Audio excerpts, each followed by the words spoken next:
Good afternoon, everybody. It's my pleasure to introduce the fifth of our six Golden Dome Lecture Series speakers today. And I have the honor of introducing Professor Anil Jain, who's a University Distinguished Professor of Computer Science and Engineering at Michigan State. He's also a member of the electrical engineering faculty there. Dr. Jain received his PhD from Ohio State in 1973, is that right? Something like that. He's a distinguished researcher in the area of pattern recognition, computer vision, and biometrics.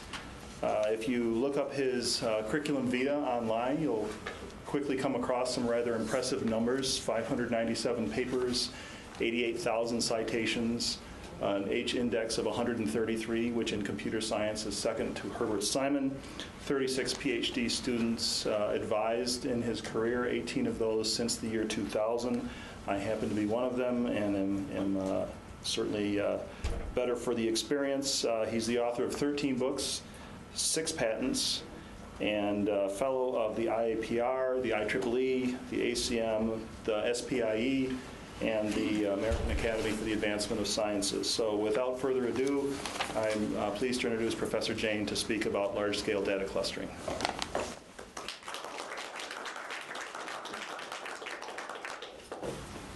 Good afternoon. It's my pleasure to tell you a little bit about data clustering. You know, there are some problems in science which never go away. In fact, they become more interesting as the time passes by. And data clustering is one such problem. I was first introduced to data clustering when I took my first pattern recognition course in 1970. At that time, the famous book, Judah and Hart, was not published, but my professor had a draft copy of the book. And the data clustering fascinated me because it's very easy to describe the problem. The problem is very simple. There are 30 people in this room. Can we partition them into certain number of groups based on some inherent similarity? That's all. That's what clustering is. And that's why it has fascinated scientists in every discipline, ranging from biology to computer science, to marketing, to psychology, medicine. Anybody who deals with data has to deal with data clustering. There's no two ways about it. And the reason why it's getting more interest now is because of all the data we see on the web, whether it is text, images, or video. You know, if you have hundreds of millions of videos uploaded on the YouTube, you have to somehow organize this data. And data clustering is a convenient way of doing this organization. So it has over 50 years of history. And let me also tell you that one of the simplest clustering algorithm is called k-means. Some of you may be familiar with it. You can write the k-means algorithm in, maybe 10 lines of code, okay? And it is still one of the most widely used algorithms. Even though thousands of clustering algorithms have been published since k-means was published 50 years ago, no algorithm is optimal compared to k-means. So k-means is still an admissible algorithm. It's amazing. So this problem is really exciting.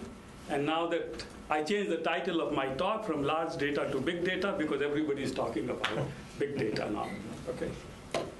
So what I will do is just give you some flavor of the big data and then tell you a little bit introduction to clustering and then some of the work which my PhD student Radha is doing along with my colleague Jain on large-scale clustering. Our hope is that we can cluster 1 billion points with thousands of features into tens of thousands of clusters in a convenient way.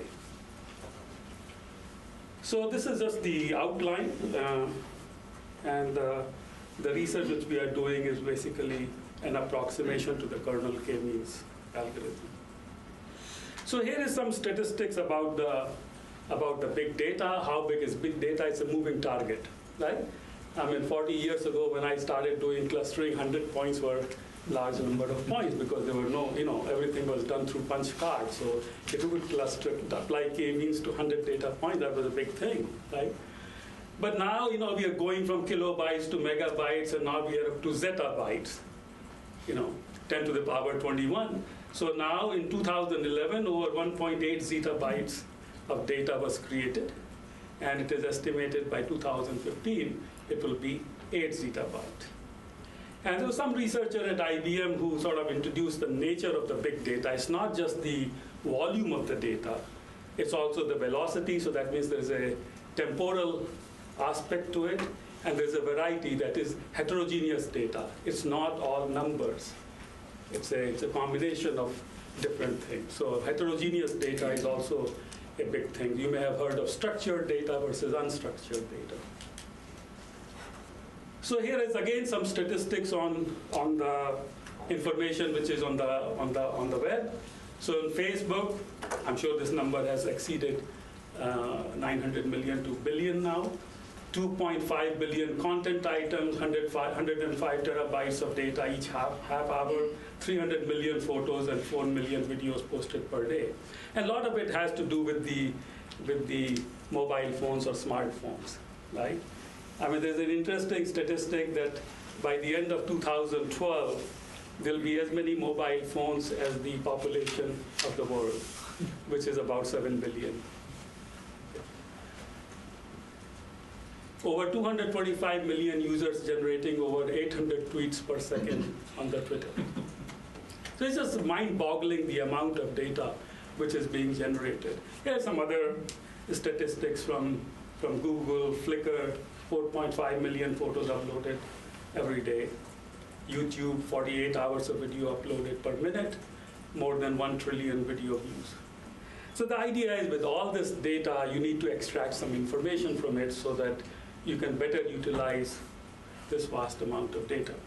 So that's what this is, what to do with the big data, extract information to make decisions.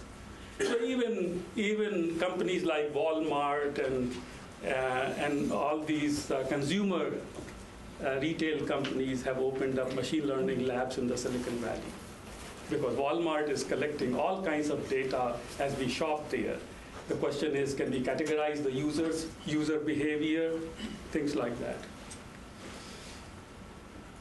So one of the advantages of having so much data is that we can do what is referred to as these days as evidence-based decision or data-driven decision. That is, we can rely a little less on sort of strict analytical models, or at least learn better models using this data rather than some assumptions which cannot be verified. And we have new terminology which is being started. So when I started working in this field, it was called pattern recognition. Pattern recognition is still around. And then after pattern recognition came the word artificial intelligence. And after artificial intelligence, neural network. Now neural network is not such an exciting word. Then after neural network, data mining, then machine learning. But they all have the same goal. Okay? But now the business community has started something called analytics. So it's particularly IBM, they have analytics, business intelligence, so on. But they have the same goal, how to extract information to make decisions.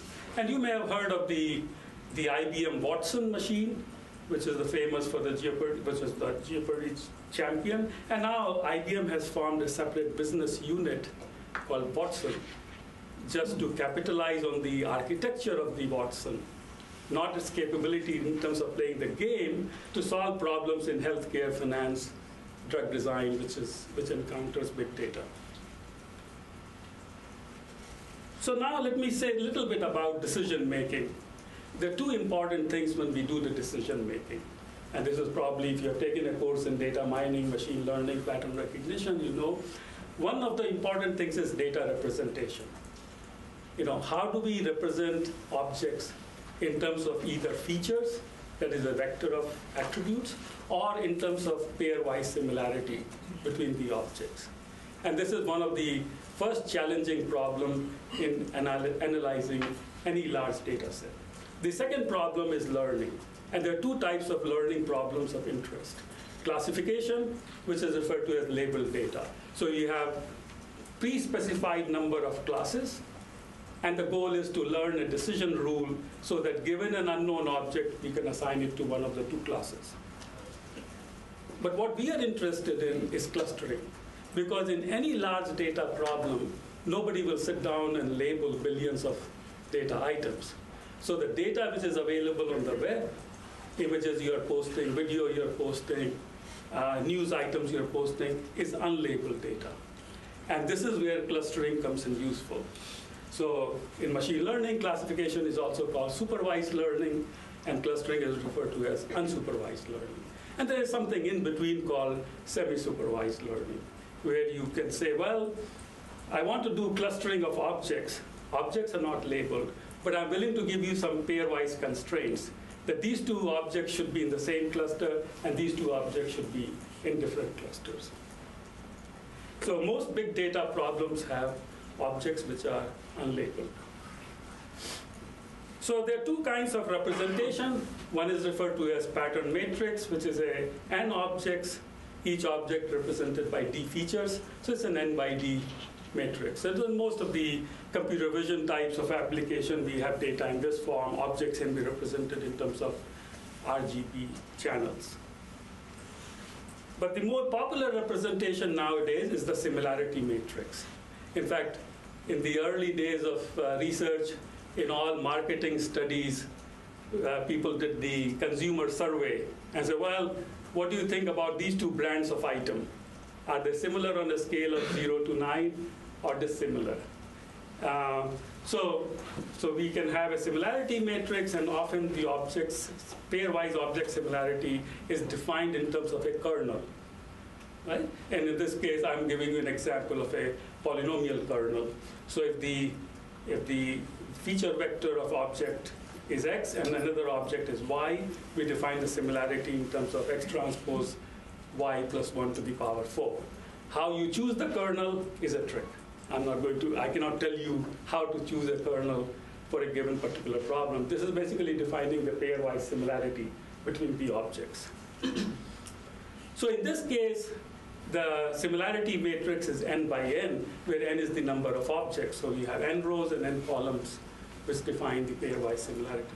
So just imagine if you have a billion points you're trying to cluster. Okay, you'll have a billion by billion similarity matrix. And that's really the challenge in applying any traditional clustering algorithm to cluster very large number of points. This is an informal seminar, so if you have any questions, please feel free to stop me. So just to give you an example of difference between classification, supervised learning, unsupervised learning, and semi-supervised. Here is sort of a make-believe problem, dogs versus cats. Right? So in supervised learning, I give you some example of dogs, I give you some example of cats, and now we need to learn a decision rule. So if I give you an animal face, you can classify it as into dog or cat. It's not an easy problem. Here is the clustering problem. I just give you a collection of images, some of which are dogs, some of which are cats. I don't tell you which one is what. And you have to now group them automatically to find one group which contains dogs, one group which contains cats. Now, I can make the problem more difficult by not telling you how many groups there are. Okay? I can make the problem easier by saying, relatively easier, by telling you there are two groups. In most of the clustering applications, people assume the number of clusters, because finding the number of clusters automatically is even adding another layer of difficulty. And here is the example of semi-supervised clustering, which is an interesting thing, because clustering is a very difficult problem. So I can sort of provide some extrinsic or external constraints and say, these two objects should be in the same cluster, and these two objects should be in different clusters. And this makes the problem a little bit more tractable. But then you have to somehow properly utilize these constraints and make sure that the constraints themselves are not conflicting. So what is a cluster? As I said, it's very easy to give a definition of the cluster. A group of the same or similar elements gathered or occurring closely together. And we use cluster in all our daily terminology. So here is a cluster munition, birdhouse clusters, galaxy clusters, cluster computing, right? Cluster lights. There's Hong Kong Tulu cluster. Anybody from China here? You know where this is? Fujian province. Yeah. Right? Yeah. Okay. What is it? This is basically the people live in these dwellings, which are, in a sort of a fortress-like circular, basically to defend themselves from external attacks. So there's a compound in the center, and the houses are sort of, individual houses are in the interior. So let me now show you some examples of points in 2D. So how many clusters do you think there are here? One. One. Okay, good. How many here? Two. Two. Very good. How many here? Three. Well, think. Three. Okay. It came after two, so.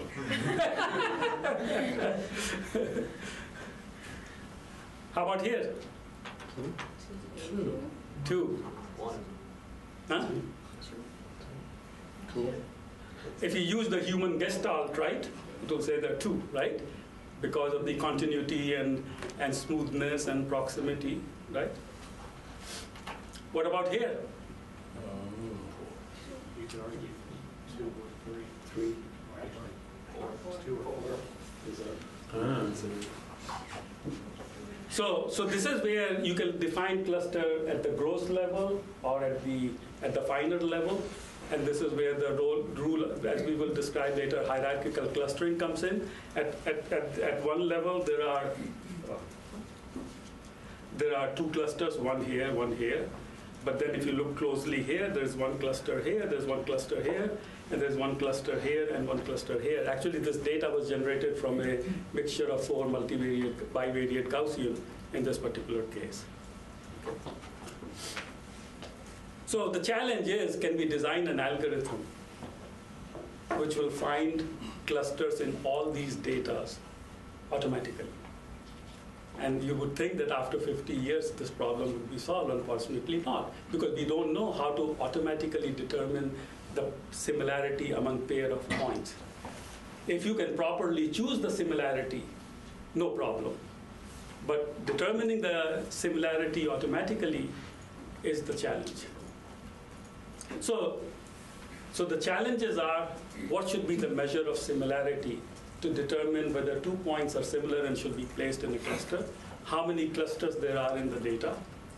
How do we validate that the clusters which you're obtaining really represents the true structure in the data? And also to determine if there are any outliers in the data so that we don't unnecessarily form spurious clusters. So one of the two basically approaches to doing the clustering, one is referred to as the partitional clustering, and here's the hierarchical clustering, where we start building the hierarchy. We start out by forming clusters of the most similar points and then start merging them with another points which are more similar to the clusters already formed, and so on. So we see that there are two clusters in this data, but internally within each clusters we have two small clusters which are merged at some level of similarity, then they are further merged, and so on. And as I mentioned, that there's a huge interest in data clustering, and this is supported by, if you do a search for data clustering on Google Scholar, there are about 6,000 hits for 2011 alone. And they're not all in computer science, right? I mean, there's an interest in large variety of disciplines. So why is clustering so important for solving the big data problem? First of all, it's not feasible to label large collection of objects, so you cannot apply the simpler classification algorithms. There's no prior knowledge of the number and nature of groups in the data. The clusters may evolve over time, because as people are posting news items on the website, things may suddenly start a new cluster. And the clustering or the data organization provides an efficient browsing, search, recommendation, and organization of data. So every internet company, search company, and so on, has a large effort in data clustering or unsupervised learning. So here are some examples where clustering is used. Clustering users on the Facebook, there are 300,000 status updates per minute on tens of thousands of topics. And what Facebook tries to do is cluster users based on the topic of the status message, so it can display that Jennifer is interested in iTunes, and there are other individuals also doing the postings on iTunes. Here is clustering of the articles on the Google News. As more news items comes, new clusters get created. There's a new topic cluster here. And then there's a list of articles which have similar topic in their item, and they're all displayed. And if there are any videos or images associated with those articles, those are also displayed. Here is the example of clustering of videos on the YouTube. If you are watching a particular video on the YouTube, on the side panel, it will start displaying other videos which are similar to this video, and they are based on keywords, popularity, viewer engagement, user browsing history, and so on. Here is an example of clustering for efficient image retrieval. If I want to give this image as a query, and if I search the image database, it will retrieve these 7 images. In which 2 of them seem to be correct because they are sort of related to the food item in the query. But if I did a clustering of the images and then gave the same query, then the more relevant images which are retrieved from the database. So the retrieval accuracy for the food category, without clustering, the average precision is 47%. With clustering, it improves to 61%. So basically, it shows that organizing the data using this unsupervised learning method is extremely important for searching the database. So what about the clustering algorithms?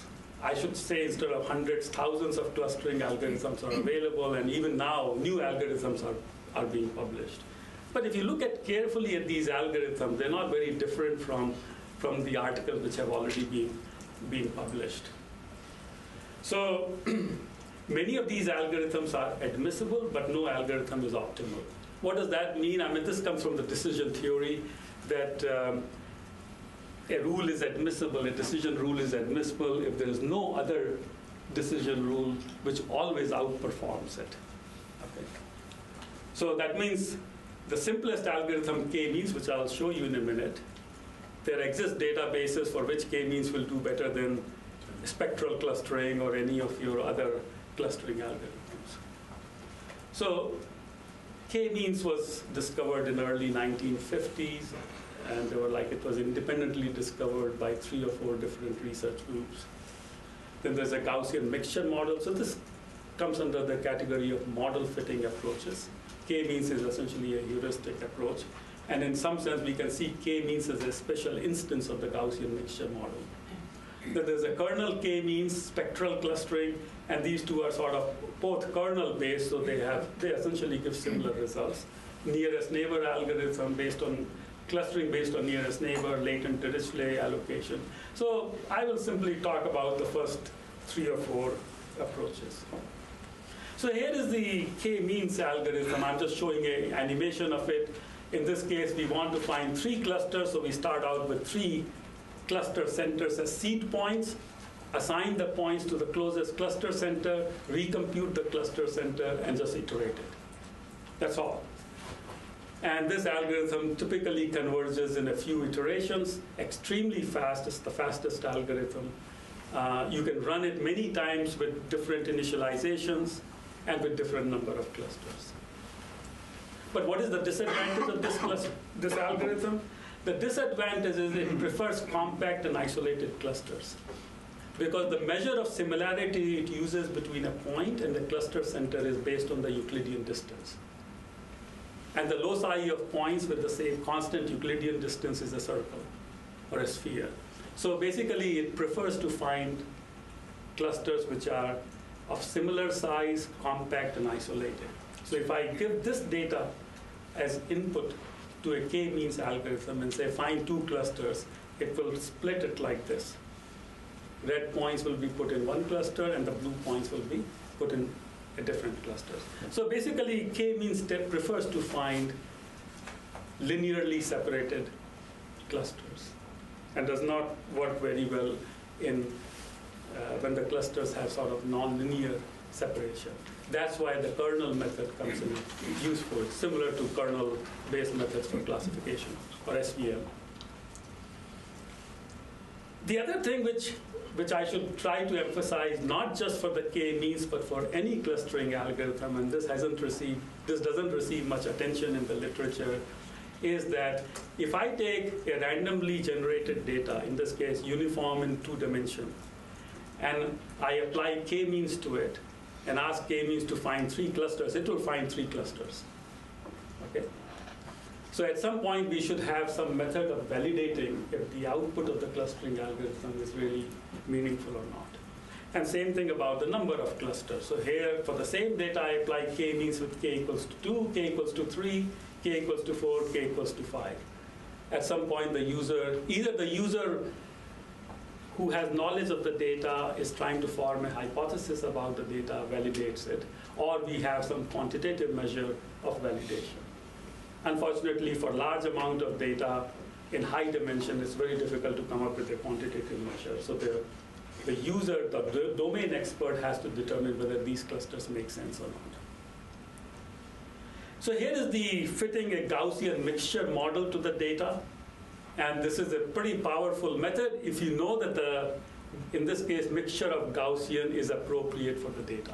If the mixture of Gaussian is appropriate for the data, in this case, it found three components whose parameters were automatically determined. In fact, in this algorithm designed by Mario Figueiredo when he was spending a sabbatical with me, also automatically finds the number of clusters. But if the model is not correct, then it would not work very well. So now let me go to the kernel k-means algorithm, which is a variation of k-means. And some of you who are familiar with the kernel approach, the idea is to project the data from the given dimension to higher dimension in the hope that the data is separable. Right? So here we have a 2-dimensional data which consists of 2 clusters, which k-means cannot find. So now we have a mapping function which takes the xy point into 3-dimensional space, x squared, square root of 2xy, y squared. And when I map this 2-dimension data into this 3-dimensional data, the 2 clusters have become linearly separable. Okay? And now once I have the mapping function, I can define the kernel between any 2 points A, B as phi A transpose phi B.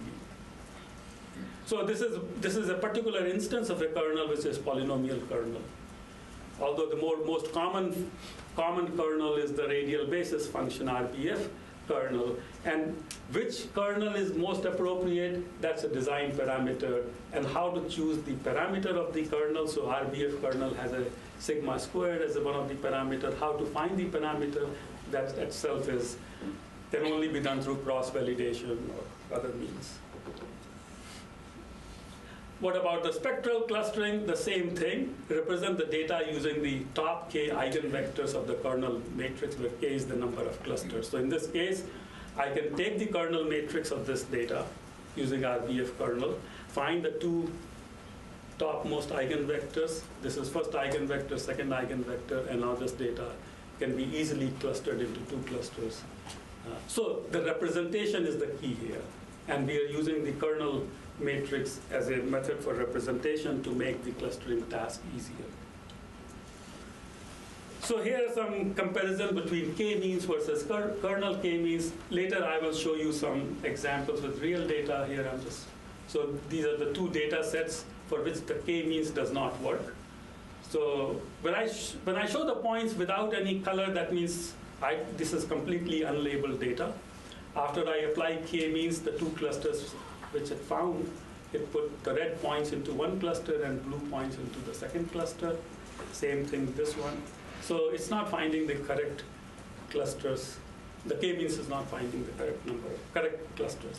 Kernel k-means does a much better job in finding the. But again, we have to understand that the kernel has been chosen There were appropriately. different kernels for the two examples too, right? I think in this case, RBF kernel is the default, so I think our RBF kernel works most of the time.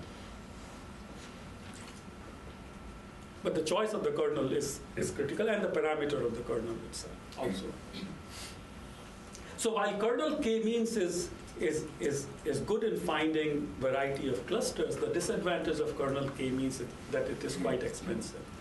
So here we have number of objects we are clustering, 1 million points, 10 million points, 100 million, 1 billion, and D is the dimensionality of the data, so there are 10,000 features, and K equal to 10 means 10 clusters, we are finding 10 clusters.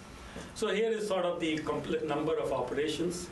So the big problem with the kernel k-means is the n squared term here, because it needs to store the kernel matrix, n by n matrix. So so for 1 million points, 10 to the 13, which if I were to run it on a Intel Xeon 2.8 gigahertz processor, is about 6,412 seconds. As you can see, as the size of the data becomes large, it's just not possible to run the kernel k-means. Now we can distribute the data. And so that's some of the approaches which are being used now. So how do we cluster big data, say a billion points or so? So we can do some pre-processing first. We can do some sampling. That's the most straightforward way. If I give you 1 billion points, just sample 100,000 points, cluster 100,000 points, and then assign the remaining points to the closest cluster center. Summarization is something similar, but most of the summarization techniques which were proposed earlier, for example, KD tree, don't work for such a large number of data points. Incremental clustering, sometimes also referred to as online clustering, is that you start with some initial data, you find some cluster, and as the points as images are coming or objects are coming, you don't store them, you simply assign it to the closest cluster centers. Distributed, it's obvious, you sort of use multiple processors and approximation, and this is what I'm going to describe it to approximate version of the kernel k-means, which itself can further be distributed for scalability.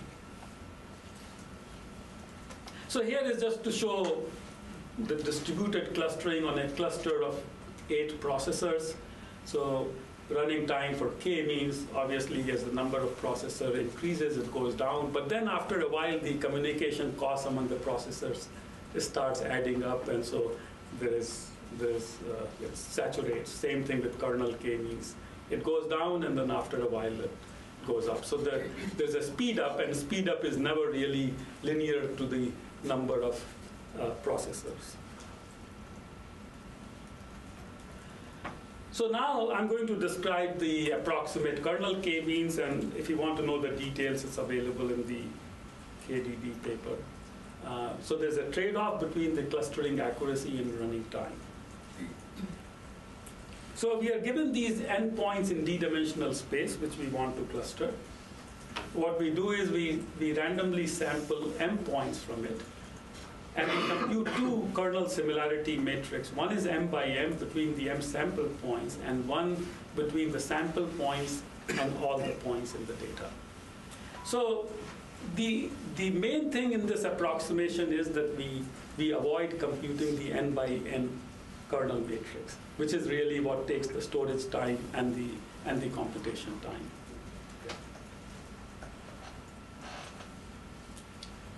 So the trick here is to assume, and the reason why in kernel k-means we need all the n by n matrix is because the cluster centers are estimated based on all the n points.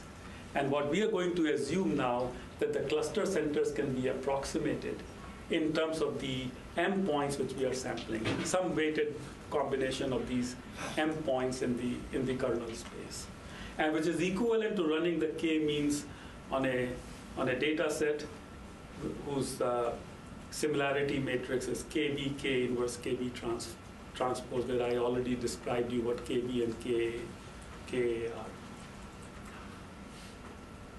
So we just iterate based on the cluster centers estimated from the M points, and then we obtain the final cluster labels. And notice that now there are a few mistakes in the clustering of these two half moon-shaped clusters, because we are doing an approximation. So the advantage of this algorithm is linear runtime, linear in terms of number of points n, and linear in terms of the memory complexity, because m is significantly smaller than n. So here is some comparison of the runtime and the clustering accuracy between kernel k-means and approximate kernel k-means. So here is the runtime, kernel k-means, approximate kernel k-means, and k-means. And m is the number of sample points. So the number of sample points is only 100. So here's 10,000, 100,000, 1 million, 10 million. So kernel k-means can't even be run more than 100,000 points. Approximate kernel k-means is feasible. Of course, k-means is still significantly faster. Here is the clustering accuracy, and the accuracy means how pure the clusters are, because we know which points should be in which cluster. So kernel k-means for the small number of data points, accuracy is 100%. Approximate kernel k-means the accuracy drops a little bit, but still significantly higher than the k-means algorithm. So there's a database called Tiny Image Dataset. Those who work in computer vision may be familiar with it. It was collected at MIT. I forget, MIT and Stanford, whether this was a collaboration. So there are 80 million 32 by 32 thumbnail images from 75,000 classes. And each image is represented by 384 dimensional descriptor. And so these were just downloaded from the web based on some keywords which came with the images. And a small portion of this data set, called CFAR 10, contains 10 classes with 60,000 images which were manually annotated into these classes. Okay? So typically people use this small subset to determine the accuracy of classification or clustering on this large data set. So we clustered these tiny images. The average clustering time of approximate kernel k-means with 1,000 sample points is about 8.5 hours. K-means take 6 hours. In terms of the accuracy, kernel k-means is about 30%. Approximate kernel k-means is fairly close. Spectral clustering is 27%. K-means is 26%. So the performance improvement is, you may say 3%, but 3% of a large number of images is still a fairly large difference. But the best supervised classification accuracy on CFAR 10 is about 54%.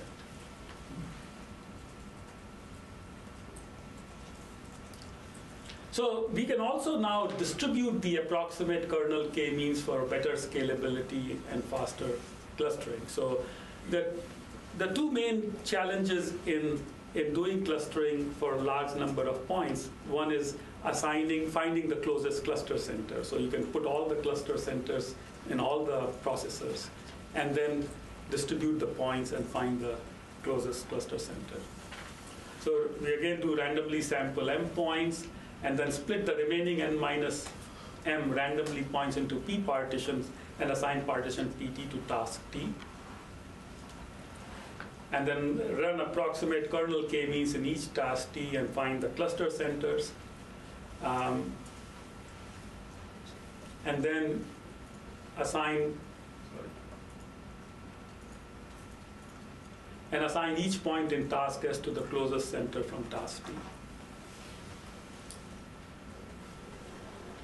And then you can combine the labels from each task using ensemble clustering. So ensemble clustering is a well-known technique now, where you you have multiple clustering of the same data, and then you combine them together to get a better clustering algorithm. So here is the distributed approximate kernel k-means, 2D data set with 2 concentric circles. The size of the data set, up to 10 million speed up, is given here on different number of processors. So what is the limitation of the approximate kernel k-means? Even this approximate algorithm, if you have more than 10 million points, it will require terabytes of memory.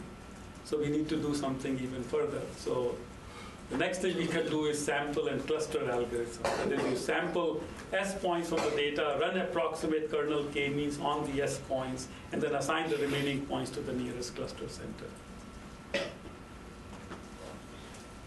So now, if we do this sample and cluster, we are able to now do one clustering of 1 billion points.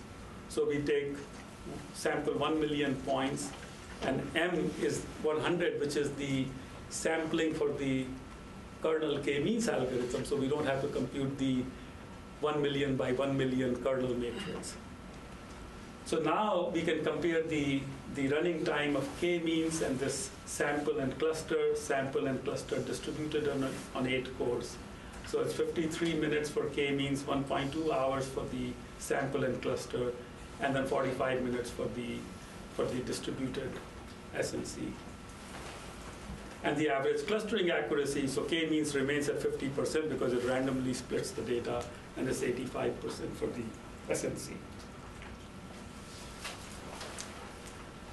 So some of the work which we are doing now is to continue our application on the real data sets. It's not easy to get access to real data sets. So recently we acquired the Yahoo Alta Vista web page hyperlink connectivity graph, which contains URLs and hyperlinks for over 1.4 billion public web pages. But first we have to do some pre-processing of this data. There's challenges, graph sparsity. So we reduce the dimensionality using random projection, PCA. How do you do the cluster evaluation? Because there's no ground truth available. So one of the reasons why we have been using these synthetic data sets is that at least we can compare the accuracy. With such data sets, there is no ground truth information available. So either we use some internal measures such as link density of the clusters to determine how, or earlier we used the bootstrap method to resampling method to determine the stability of the clusters. So to summarize, clustering is a data exploration technique. It's used in every scientific field that collects data. And as I mentioned to you, the history of clustering goes back to 50 years when k-means was proposed. And even before k-means was proposed, people in biology who worked in numerical taxonomy were using the hierarchical clustering, or what is referred to as systemic biology, were working with data organization.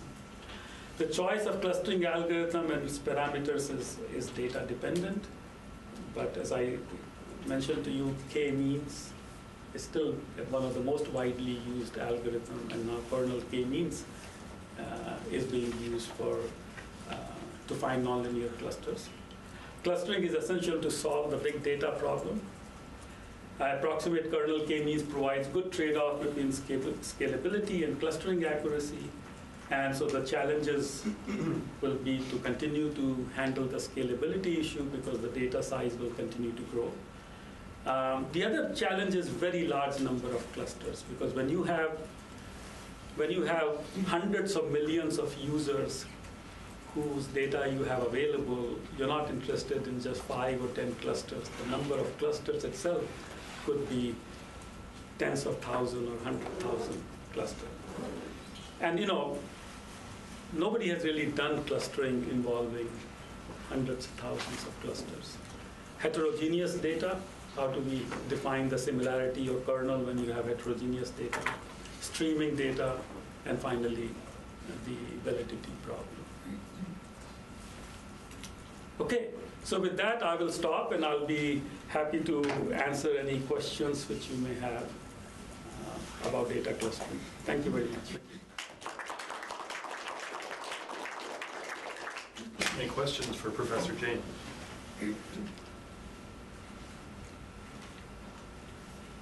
Yes, Horst. Yeah, thank you very much, Anil. Very inspiring, excellent talk, like always. I was wondering the approximate kernel k-means. If I understood it correctly, the basic trick is you just consider part of the data Exactly. and do the processing on this. And I was wondering, could the same trick be applied to speed up kernel classification? A similar trick for classification rather than clustering? Actually, the classification is not such a computationally demanding problem as the clustering, because most clustering algorithms tend to be iterative in nature. Okay, and in the classification, you don't necessarily have to store the whole n by n matrix, because you have data which is separated by the classes. So the challenges in the classification are different than in the clustering, because here you can compute the cluster means, you can compute the class means individually, whereas in data clustering you don't know the classes, so you have to handle all the endpoints at the same time. Yes.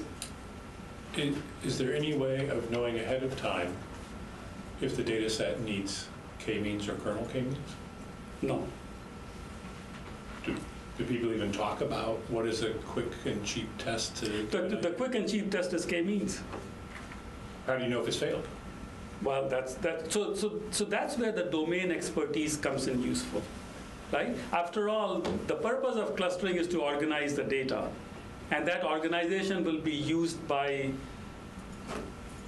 for some purpose, whether it's image retrieval or is it for doing some recommendation systems or whatever.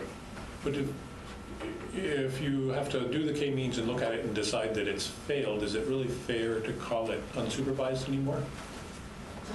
Well, it is unsupervised in the sense that during the running of the k-means, we are not using any extrinsic external labels on the data. That is, the data is grouped without any external labels. Let me try another line. Does a person have to look at the results from k-means to know that it's failed, or could you have an automatic test? Well, so people have been attempting to do automatic tests, Okay. but the automatic tests are, again, are not easy to apply, let me put it this way. You can define, in order to do some kind of a significance test, you have to make some underlying assumptions about the structure of the data. And if you don't know anything about the structure of the data, it's not easy. Sure. So you can people typically use things like the similarity of points within a cluster, and so within class similarity and between class similarity, right? The traditional SW and SB matrices which we use in discriminant analysis. But then that assumes that the data is multivariate Gaussian. So that's why it's not so easy to come up with a quantitative measure, which will always work. Right, so you can get a method which might work sometimes but may not work others. Right. K-means, for example, the criteria is squared error, mean squared error. So essentially it's minimizing the mean squared error between the error of the distance between the points and the cluster center to which it is assigned. And you can sort of say, okay, is this squared error sufficiently small for this cluster to be valid? Okay. Yes? What are some good techniques for dealing with data that has a temporal component to it? So where you might have clusters that sort of over time have different sort of relationships between them, but it's not necessarily individually any particular component isn't relevant. It's only when you take the time into account that you can. Right. So how do you represent the temporal information? So I have not been myself working on the temporal data, so I would not be able to give you a very satisfactory answer to that question. But I can send you some references if you want. Yeah. I mean, you know, the literature on clustering is so large, as I told you, that it's just not, it's not, I mean, every major conference, from machine learning to pattern recognition to others, they all have, in every major conference, you know, 10 or 20 papers every year in addition. So I just cannot keep up with it. Yes? How did you settle on the kernel used in this analysis? Was it just trial and error? That's all, yes. Okay. Yeah, that's the only thing you can do. I mean, that's why I use the word cross-validation. In some cases, people use cross-validation to select kernel. And that's no different from classification. You know, how do you select the kernel in, say, SVM as an example, right? You do the cross-validation. Except that cross-validation in supervised case is easier than in unsupervised case. Yeah. So, you know, I mean, ultimately, there is no substitute for, after the output of clustering will be used for some purpose. And you have to determine whether the clusters which you have obtained will serve that purpose or not. I mean, I remember you mentioned in your presentation or somebody that you're doing phase clustering, right? I mean, so you do the clustering.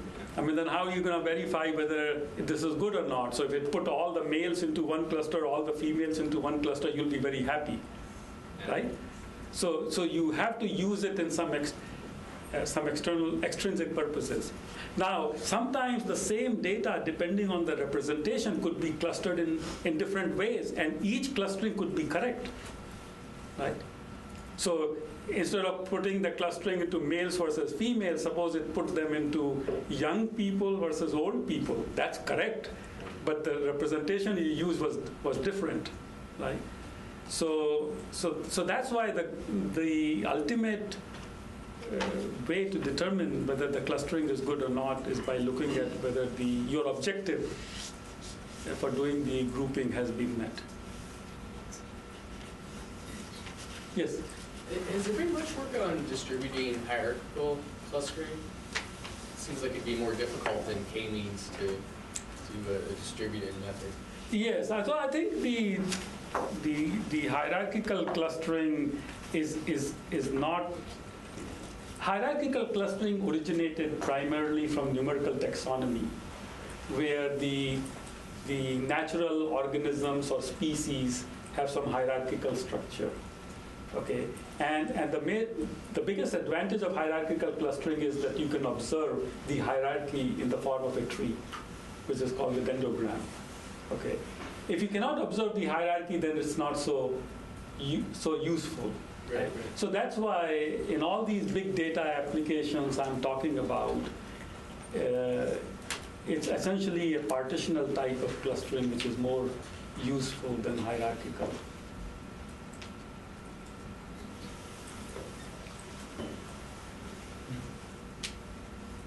Yes? So the subsampling trick was important for one of the methods here. Sample a portion of the data. Yeah, so there are two types of sampling you can do. One is you can sample 1 million points into 10,000 points and just do the clustering of 10,000 points without involving the other points. What we are doing is not that. In the first step, when we sample the 1,000 points, we are only using that sample to construct the cluster means. But we are still keeping all the remaining points in the data. So we are not constructing the n by n matrix, we are constructing the n by m matrix and m by m matrix. So this is good when the number of classes is much, much smaller than the number of... There is no notion of classes here, because we don't know... Number of clusters. We don't know how many clusters there are. Right? Towards the end, you had the comment about, you know, if there were hundreds of millions of users, right, and I wanted to cluster the data by user, right, If you had that many desired clusters, you couldn't talk about doing the subsampling, right? You can still do the subsampling, but we don't know. We don't know how the performance will be because people have not done. No one's ever done data clustering involving hundreds of thousands of clusters. I mean, at least I'm not aware of that, and we don't know what kind of problems that will pose. Okay. Any other questions? Let's thank Dr. Jain again. Thank you very much. I'd like to add my thank you to those who are watching this over the internet and remind everyone that the final lecture in this series will be next week, and Professor Bunka will be making the final presentation in the Golden Dome Lecture Series. So we will see you all next week.